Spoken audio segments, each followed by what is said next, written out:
entre-temps, c'est entre le temps des personnes valides et le temps des personnes ou en situation de handicap ou en situation de maladie, et que l'idée première de l'association était de pouvoir effectivement mixer, inclure et donner la possibilité à tous de pouvoir faire de l'escalade.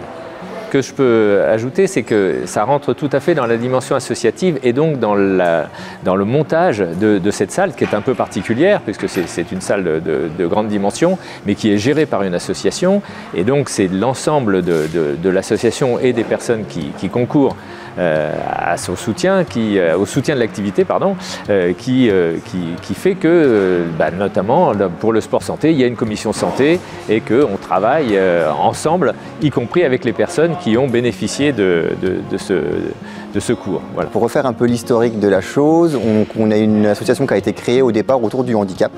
Donc l'intégration de tous par rapport à l'escalade, c'était quelque chose qui faisait partie des gènes de l'association. Et en fait, on avait été sollicité par le CROSS qui montait le sport santé, qui le gérait sur le sport santé en général. Et on a commencé par former nos cadres pour avoir la labellisation, pour pouvoir le proposer. Et en fait, en parallèle, on faisait déjà des actions comme Octobre Rose. Et je pense qu'il y a des choses qui se sont lancées comme ça avec Rose, qui a rencontré des gens à ce moment-là. Et finalement, c'est elle qui a insufflé les premiers créneaux autour des soucis du cancer du sein. Et en fait, après que le bouche à oreille s'est su, nous, on a été contactés par le CHU par rapport à tout ce qui était endométriose. Donc on a commencé par montrer aux professionnels ce qui était possible de faire par rapport à l'activité. Ils ont été intéressés et l'année qui a suivi, ils ont voulu monter une section spécifique sur ce groupe-là. C'est parti quand même d'une personne qui, par des mots, m'ont énormément touchée. C'était très touchant. En 5 minutes, elle a fait basculer ma vie professionnelle. Mais au début, c'était génial parce que je ne pensais même pas de pouvoir faire du sport. Du coup, c'est ma kiné qui m'a envoyé, c'est Pascaline Laroche. Et je ne pensais pas que c'était possible. Et le chirurgien a dit que je peux faire aussi. Et ça m'a fait énormément du bien parce qu'on est motivé, on est en groupe, on voit que finalement on peut tendre les bras, on peut faire des choses qu'on n'a pas cru de pouvoir faire. Dans une année, oui, c'était plutôt rééducation et on a bien progressé, je trouve, à notre petit niveau, et ça m'a fait beaucoup plaisir et j'ai senti aussi physiquement que ça m'a fait beaucoup de bien. Et du coup, cette année, j'ai décidé de faire le saut et d'aller dans un groupe hors sport santé, de tenter si c'est possible. Et en fait, ça m'a fait... Et en fait, Rose m'a aidé de réintégrer un groupe normal. C'est super. Moi, ça me fait beaucoup plaisir et du coup, je fais beaucoup plus de sport qu'avant, avant la maladie. Et régulier tous les jours. Et l'escalade, ça a vraiment fait un grand parti qui m'a poussée en fait. Parce que du coup, on est motivé, on voit les autres faire, on se dit « Ah, il me manque un peu de muscle ». Du coup, on essaye de faire des autres sports, d'aller courir. Oui, je sens que physiquement, maintenant, je suis vraiment en forme. Moi, j'ai intégré le sport santé, ça fait à peu près 1 mois. Donc, tu vois, je suis tout jeune. Et donc là, l'idée, en fait, c'est de développer en fait, tout cet aspect-là, c'est-à-dire intégrer des gens qui ont des problèmes de santé, ou pas, hein, mais de manière à leur faire découvrir un sport qui leur permet, en fait, de reprendre un petit peu possession en fait, de leur corps et de savoir que c'est possible même après en fait, un problème de santé ou une maladie ou autre chose. Donc moi l'idée en fait, je viens là-dedans, dans sport santé, c'est simplement en fait aussi pour leur donner des conseils, pour adapter et puis aider en fait les profs d'APA ou en tout cas les moniteurs à dire bah voilà ce que vous pouvez faire avec telle ou telle on va dire personne. Donner des conseils aussi aux gens qui intègrent ça de manière à ce qu'ils ne se blessent pas, parce que le but c'est pas qu'ils se blessent, parce que sinon ils vont se décourager et puis il y a une perte de confiance. On ne peut pas concevoir d'encadrer une activité en adaptant très bien l'activité si on ne la connaît pas dans tous ces détails. Je ferai ce que je peux et je sais que je serai comprise et que je n'aurai pas à me justifier de faire moins si je ne suis pas en forme, etc. Donc déjà, j'étais bien en confiance. Je suis avec des personnes qui ont la même problématique. Donc en fait, ça nous unit aussi. Donc c'est une super ambiance dans le groupe. Et après, dans l'escalade en tant que telle, c'est plus...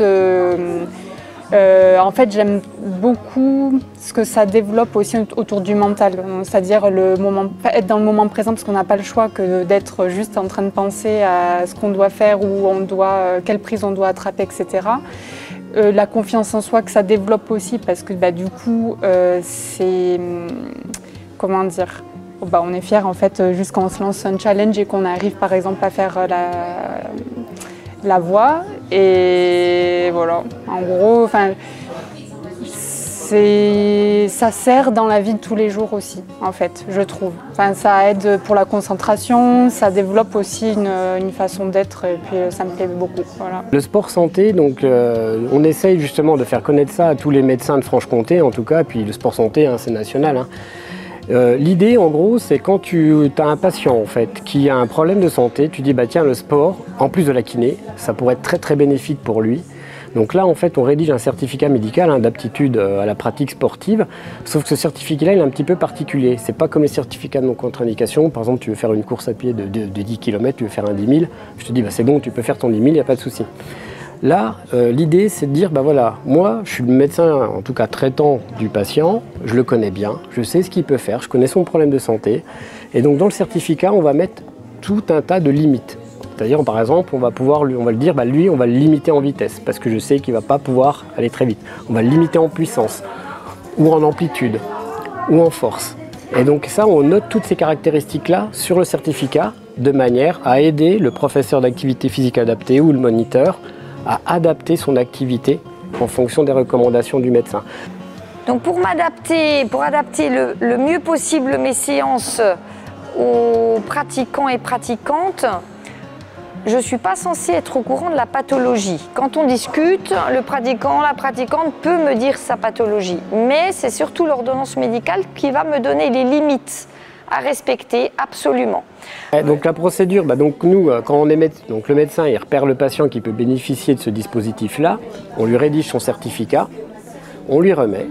Lui, il y a un petit numéro qui est marqué sur le certificat, ça c'est pas mal fait, c'est le numéro du coordonnateur du réseau sport santé, parce que ça peut aussi... ça peut aller dans un autre club, pas que forcément escalade, mais s'il choisit l'escalade, donc là, le coordonnateur met le patient en relation avec Rose, ici chez nous entre-temps. Et donc, quand le patient arrive, il remet ce certificat-là à Rose, donc, qui a le diplôme d'état de moniteur, et c'est elle qui va adapter en fonction des recommandations du médecin, elle va adapter l'activité en fait au patient. Alors ici, spécifiquement à l'escalade... Chaque adaptation est individuelle, puisque même pour la même pathologie, on va avoir des limites différentes pour chaque personne.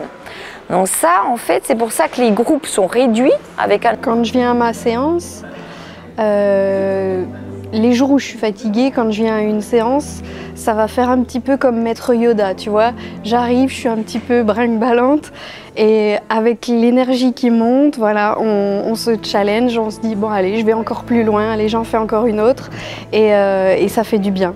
Ça fait du bien, il y a l'hormone du bonheur voilà, qui se produit, ça fait du bien aussi à la tête et puis le corps il est très content parce qu'il a bougé et dans une ambiance très confortable, très agréable, bienveillante les unes envers les autres, donc ça c'est très agréable. Donc je fais une séance par semaine, tous les lundis soirs, c'est du challenge, on se challenge les unes les autres, on se challenge soi-même ce soir-là en prenant en compte notre état physique et mental le jour où on arrive à la séance. Alors j'ai eu la chance de faire une séance en falaise. J'ai eu un cancer du sein, c'était il y a 3 ans. Et puis voilà. Après dans le parcours de soins, en fait, il y avait de la réadaptation par le sport et par l'effort. Et puis moi évidemment ça m'a bien plu. Et du coup j'avais envie de continuer et j'ai été informée d'une prise en charge en fait d'une aide financière en fait pour avoir des séances de sport de façon adaptée en suite de maladies, etc. Du coup dans la continuité de la réadaptation, donc j'ai eu connaissance de ça, puis après j'ai regardé les sports qui me plaisaient et puis celui qui me plaisait le plus dans ce qui était proposé à Besançon, c'était l'escalade. Donc du coup, voilà, moi j'ai intégré le groupe de Rose. Alors le réseau sport santé, la plupart du temps, c'est financé par les ARS. Donc c'est les agences régionales de santé. Donc il y en a partout. Il y en a à Bourgogne-Franche-Comté, il y en a en Rhône-Alpes, Île-de-France. Enfin, tu peux décliner ça dans toute la France. Mais ça part en fait initialement d'un projet d'une équipe médicale locale ou des communautés professionnelles territoriales de santé, c'est les trucs à la mode, c'est ce qu'on appelle les CPTS.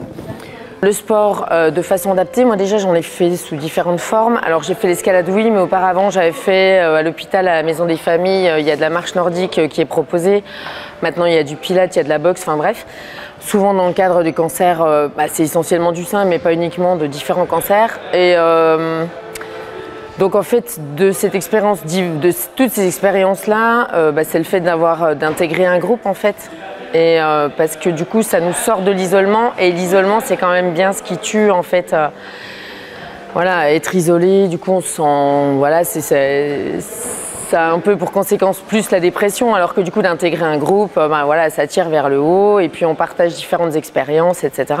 Je pense qu'à terme l'idée, mais c'est déjà fait en compétition, tu sais, en handisport ils le font déjà. Mais je pense que dans le réseau sport santé, à terme, il y aura une réflexion à avoir entre médecins, ouvreurs et les gens qui ont des diplômes d'État, de manière à adapter certaines voies en fait, à des gens qui ont tel ou tel problème physique. Et ça, c'est des choses à travailler où on peut imaginer aussi des voies pour travailler spécifiquement telle ou telle partie du corps. Petit à petit, ça permet de travailler et on augmentera petit à petit la difficulté en fonction des mouvements. On peut faire la même chose pour les amplitudes. Si on voit qu'il n'y a pas trop d'amplitude, on ne va pas mettre 2 mètres entre chaque prise de manière à faire un mouvement dynamique et aller le chercher, ça on ne le fera pas. Mais par contre, on va raccourcir un petit peu les distances de manière à travailler cette amplitude-là, parce qu'à terme, on va la gagner cette amplitude. Voilà. Ouais, alors c'est pas que moi, c'est plutôt l'équipe en fait. Tu as une équipe, ça peut être donc l'équipe, ça va être médecin, kiné, et pas forcément que dans un cabinet ou dans une maison de santé. Ça peut être sur un territoire, c'est-à-dire on se met tous d'accord et on réfléchit à la chose. Et ensuite, on dépose ça, et puis l'ARS, elle finance ou elle finance pas en fonction de comment tu as écrit le projet. Parce qu'il faut que ça tienne debout, il faut que ça tienne la route. Et nous, et puis tu vas mesurer certains paramètres derrière. En gros, ce que tu veux, c'est que le patient derrière, il aille bien. Par exemple, quelqu'un qui a mal au dos, le but, c'est qu'il mange moins de médicaments à la fin de l'année, et puis quand il y a moins d'arrêt de travail, et puis qu'il ait moins mal, tout simplement, quoi, et qu'il reprenne les choses. L'objectif, effectivement, c'est que ça ne soit pas un coup d'épée dans l'eau, que ce ne soit pas comme ça one shot, comme on dit, mais que ça soit bien pérennisé et qu'on puisse développer cette partie-là et l'accès à l'escalade pour les personnes en difficulté de santé. On y travaille. Un petit projet d'ailleurs qui a été présenté à la CPM il n'y a pas longtemps, et pour pouvoir soutenir l'action et pour pouvoir bien l'inscrire dans les activités d'entretemps.